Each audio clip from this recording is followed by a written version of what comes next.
Hi అండి, welcome to GS రుచులు. ఈరోజు బజ్జీ మిర్చితో ఆవకాయ కలుపుకుందామండి. చాలా బాగుంటుంది, టేస్టీగా ఉంటుంది.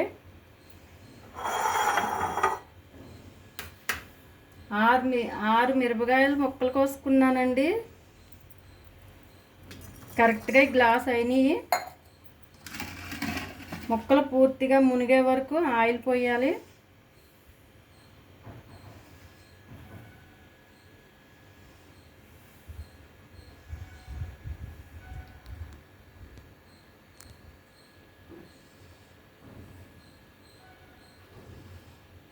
వేరుశనగపప్పు నూనె వేస్తున్నానండి. ఆవకాయకి వేరుశనగపప్పు నూనె కానీ నువ్వుల నూనె కానీ చాలా బాగుంటుంది.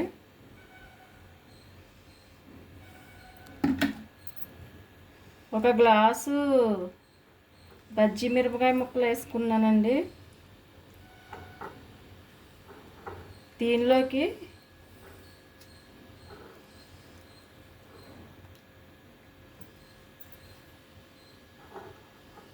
ఒక గ్లాసు మిర్చి ముక్కలు వేసుకున్నాను. అర గ్లాసు కారం,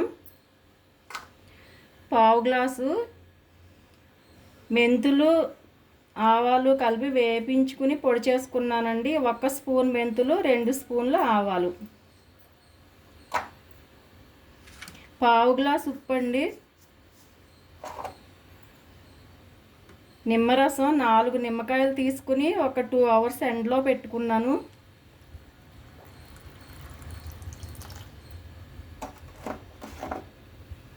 ఇవి వెల్లుల్లిపాయలండి, ఒకసారి కచ్చాబిచ్చాగా దంచుకున్నవి. ఇవన్నీ కలుపుకుంటే ఆవకాయ అయిపోతుందండి.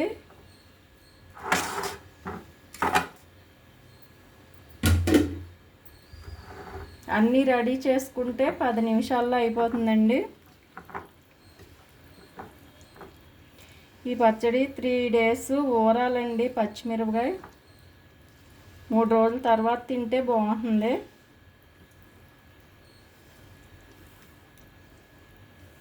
అయిపోయిందండి ఆవకాయ. నిల్వ పచ్చళ్ళు ఎక్కువ నిల్వ ఉన్న పచ్చళ్ళు తినొద్దు అంటున్నారు కదా. ఇలా అప్పటికప్పుడు కూరగాయలతో కొంచెం కొంచెం పచ్చడి చేసుకుంటే బాగుంటుంది, హెల్తీగా. అయిపోయిందండి ఆవకాయ. ఫ్రెండ్స్, నచ్చితే కామెంట్ పెట్టండి, లైక్ చేయండి, షేర్ చేయండి, నా ఛానల్ సబ్స్క్రైబ్ చేసి సపోర్ట్ చేయండి. Thank you.